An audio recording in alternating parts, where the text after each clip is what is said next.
Hello there, I'm Mark Baer. You're watching the YourTown television program. I'm with Dunohue and from MPen Photo Events, which is the Monterey Peninsula Photo Events. Jin is a blogger and a booster for photography here. You're the one that keeps it together here. So let's welcome and let's talk about the blog site first of all and how you got into this.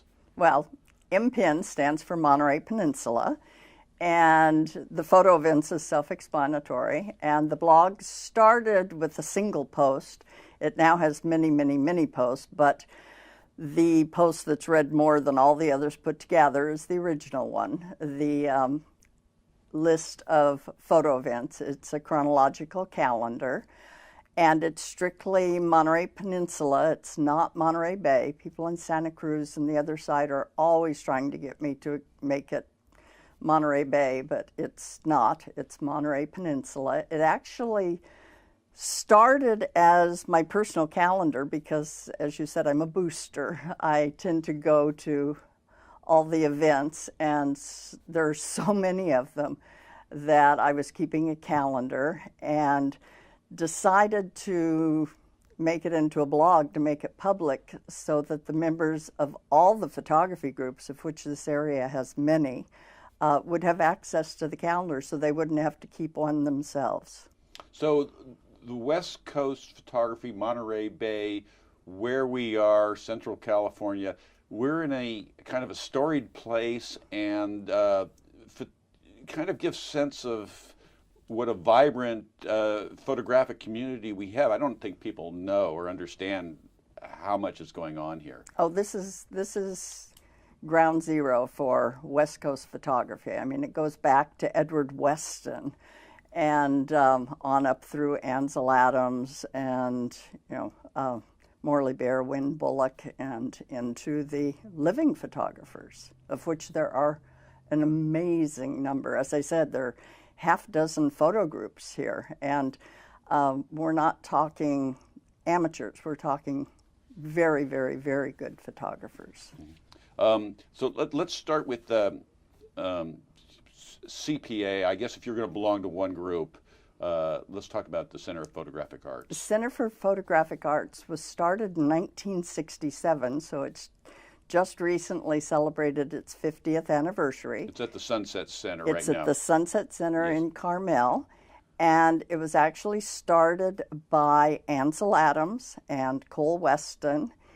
And I mean, if Ansel was still alive, he'd be, 116. So he's been gone a number of years, but a couple of the original people are still alive.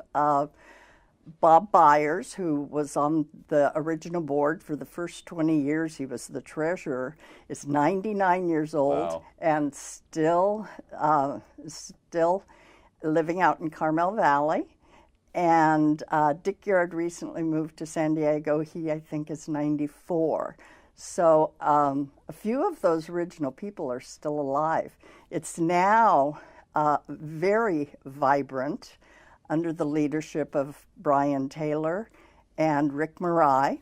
So let's talk about those two guys because they're fabulous. First of all, I'm a big fan of Brian Taylor's work. I don't know Rick's work, but Brian's work is quite exquisite. He does a lot of interesting juxtaposition with his things.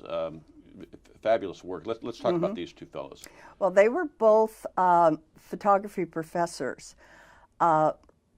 Brian was the chair, actually, of the department at San Jose State, and Rick was with a 2-year college up in Gold Country, and I forget which one it was, but both of them were photography professors for like a third of a century each, and they're about the same age. They retired about the same time.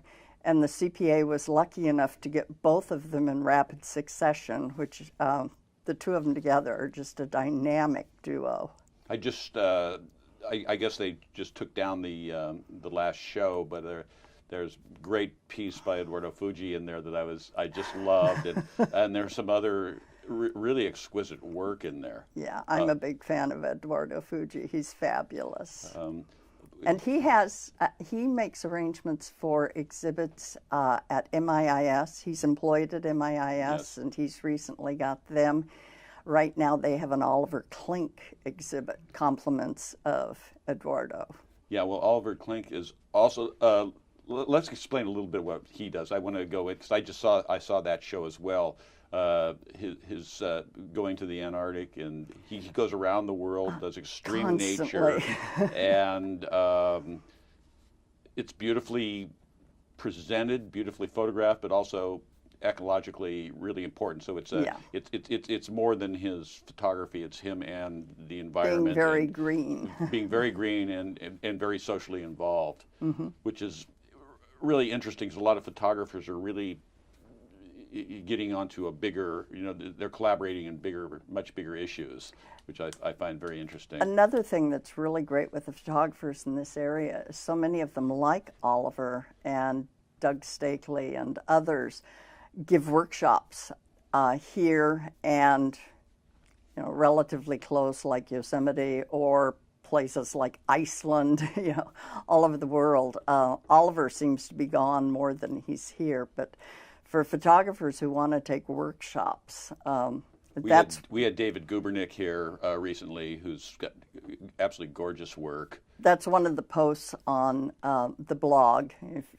The posts are alphabetical. If you go to the bottom to the W's, there are workshops, and there are an amazing number of fabulous photographers who give workshops. So now let's go to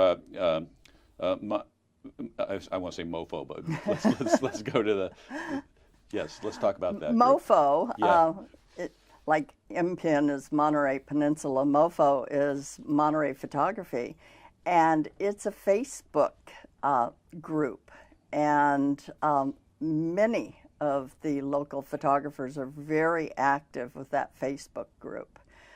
They can post their own photographs. They can see each other's photographs. It's exceedingly popular.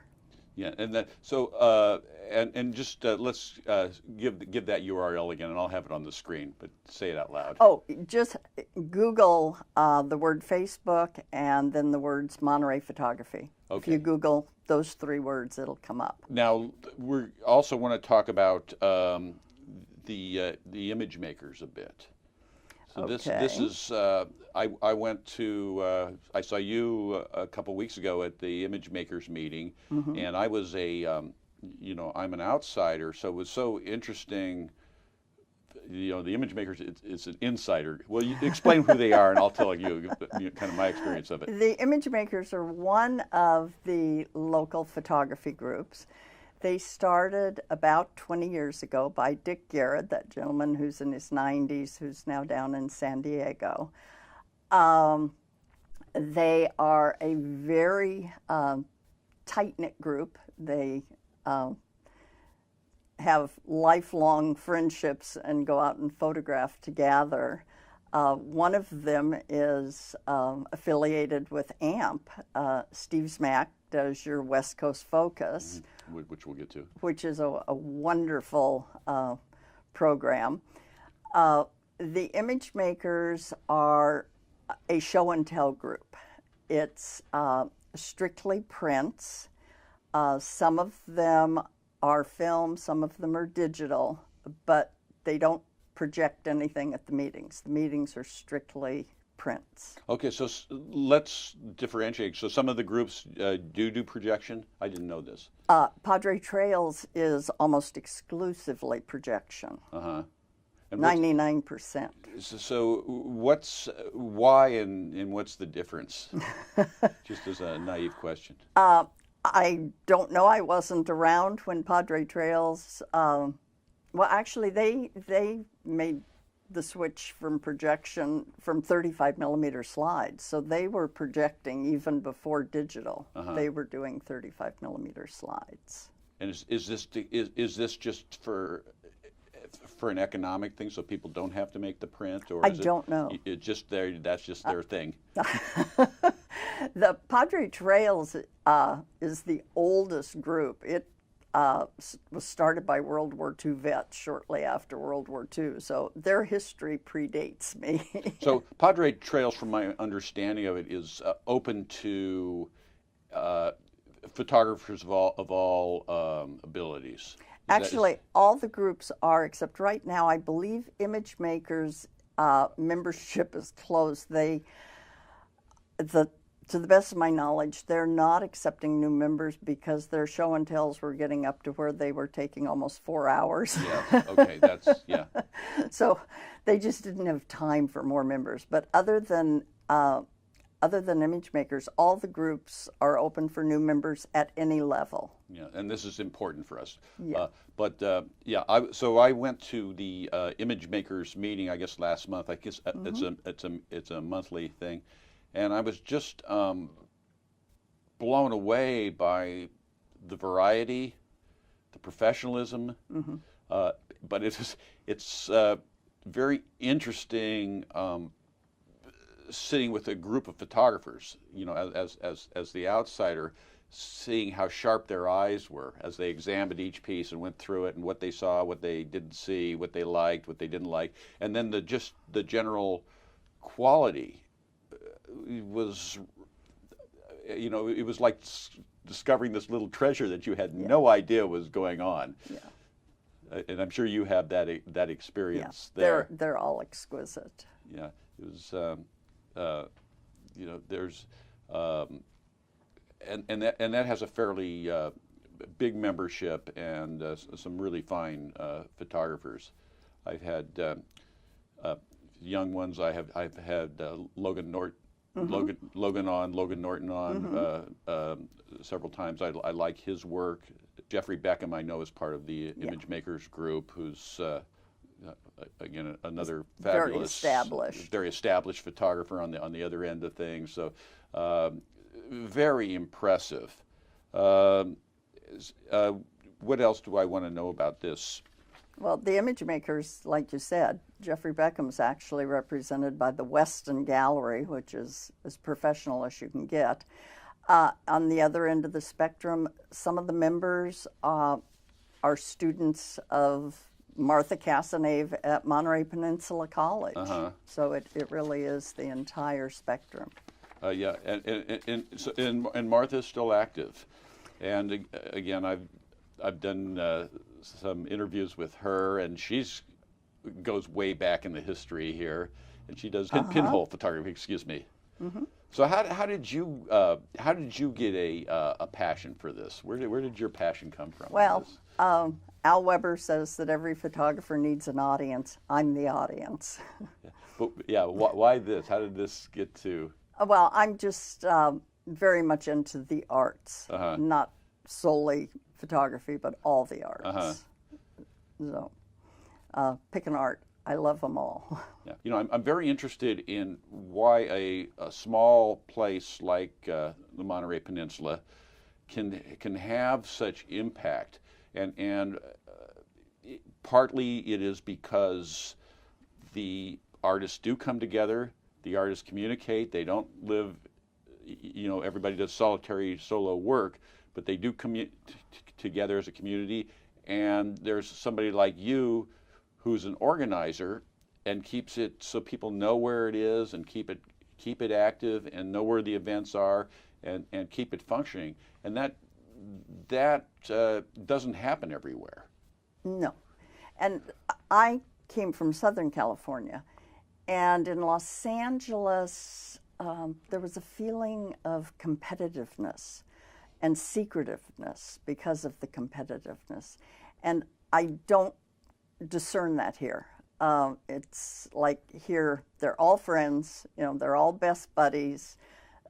They all wish the best for each other. They're happy for each other when things go well for each other. And so it's really nice because it's 180 degrees away from that big city cutthroat.